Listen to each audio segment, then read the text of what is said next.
The hadith is from narrated Usama, and the Prophet ﷺ said, I stood at the gate of paradise and saw that the majority of the people who entered it were the poor, while the wealthy were stopped at the gate for their accounts.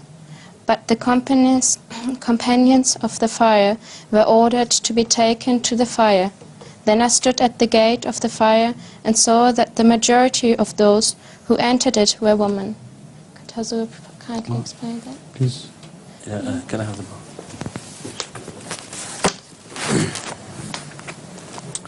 هذه الأخت تسأل عن تعليق حضرة أمير المؤمنين عن هذا الحديث النبوي الشريف، ونصه كالآتي: حدثنا مسدد حدثنا إسماعيل أخبرنا التيمي عن أبي عثمان عن أسامة عن النبي صلى الله عليه وسلم قال: قمت على باب الجنة فكان عامة من دخلها المساكين وأصحاب الجد محبوسون، غير أن أصحاب النار قد أمر بهم إلى النار، وقمت على باب النار فإذا عامة من دخلها النساء.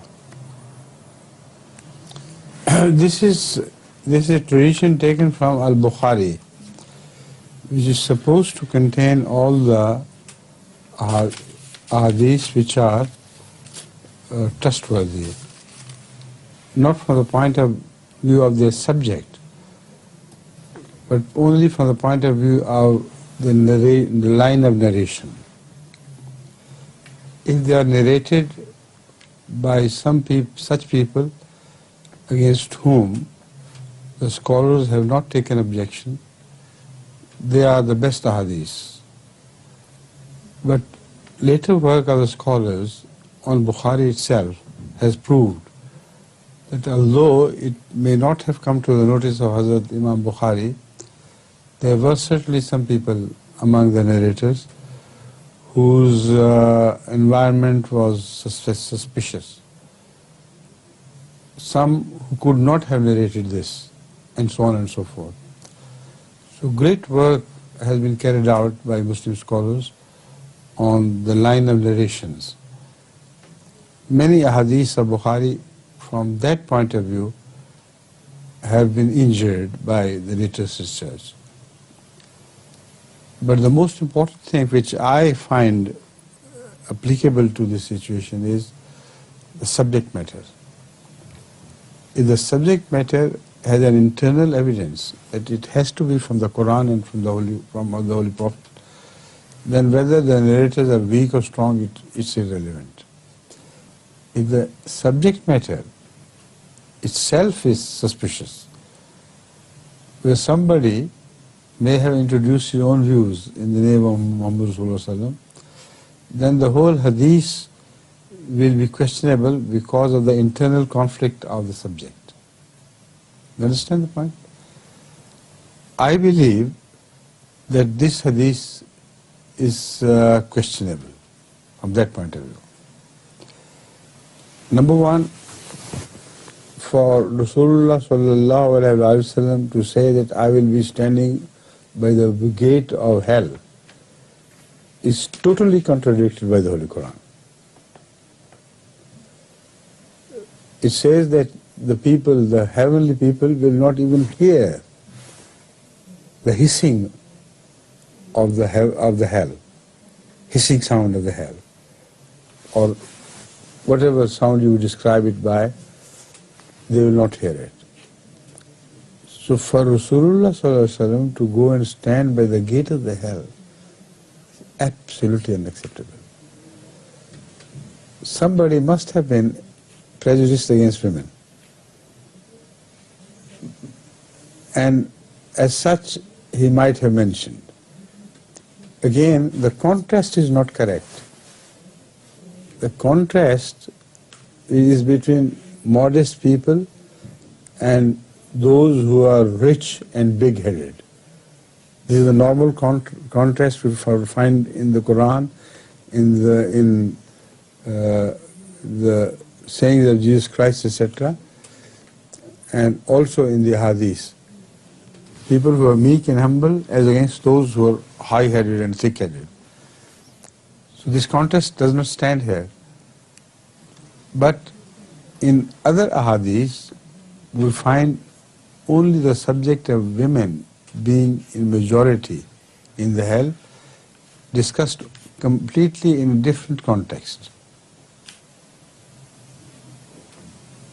Many places in the Quran indicate that some people will occupy the hell in larger number than others. For instance, the blue-eyed people have been mentioned in the Quran. They will largely occupy because they belong to the perverted form of Christianity mostly. So it is not their possessing blue eyes which causes them to go to hell.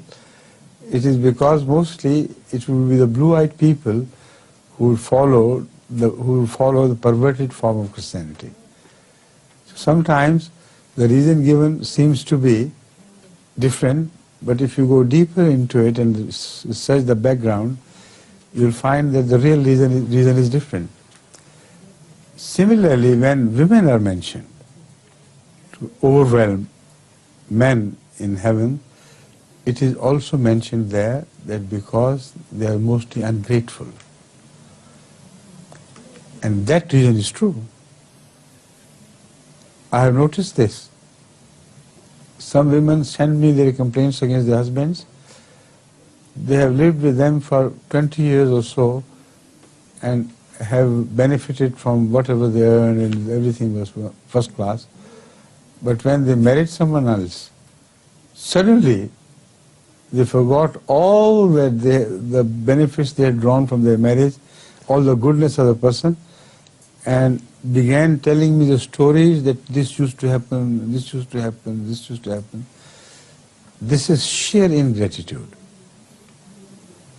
To forget all the good past and sacrifice it to the altar of some discrepancies which were introduced later on, or some misbehavior attributed to the husband, and they go on spreading this, their version of the ugliness or cruelty of the husband, all in the society, throughout in the society. This practice is not found in men, or if found, very rarely found. So the Holy Quran speaks of this,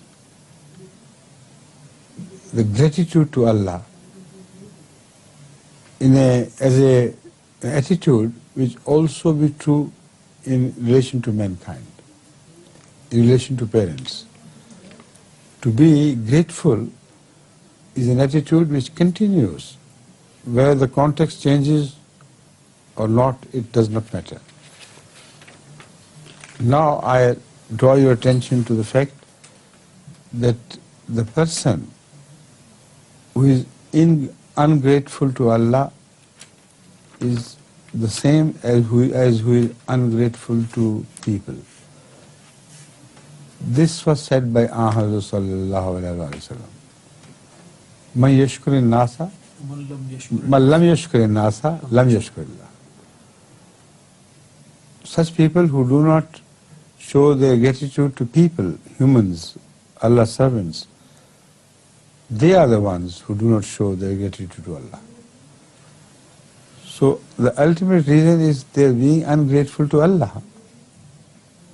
You understand? And they are exposed by their ingratitude to people. This is the meaning of that hadith, which I believe to be correct. But somebody has connected maybe these two hadiths together out of his sense of vengeance against women.